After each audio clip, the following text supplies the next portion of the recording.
Car au moment où quelque chose semble menaçant, la réaction est automatique. Rejette, étiquetage, isolement. C'est exactement ce qui s'est passé.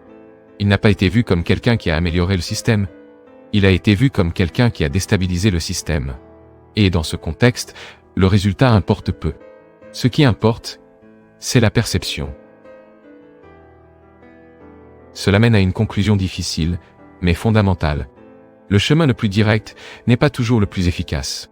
Parfois, la transformation réelle exige de la stratégie, exige de la patience, exige une lecture du contexte, et surtout, exige une compréhension profonde de la nature humaine.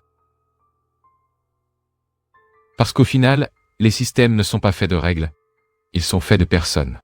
Et les personnes ne fonctionnent pas seulement avec la logique. Elles fonctionnent avec la peur, avec l'intérêt, avec le confort, avec le statut. Et tout changement qui ignore cela est condamné à rencontrer de la résistance.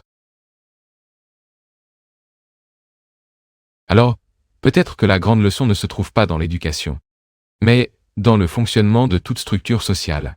Si vous voulez changer quelque chose, vous devez comprendre le jeu avant de jouer.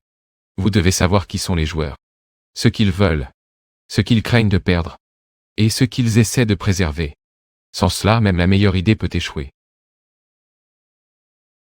Et peut-être que c'est la partie la plus importante de toute cette histoire. L'échec n'est pas venu d'un manque de compétences, ni d'un manque de résultats. Il est venu d'un manque d'alignement. Il est venu du fait d'avoir tenté de changer le système sans d'abord comprendre profondément ses engrenages invisibles. Parce qu'au fond, le système n'a jamais été une question d'apprentissage. Il n'a jamais été une question de mérite. Il n'a jamais été une question d'excellence. Il a toujours été une question d'équilibre des intérêts. Et cet équilibre, si imparfait soit-il, est protégé à tout prix. Maintenant, la question change à nouveau.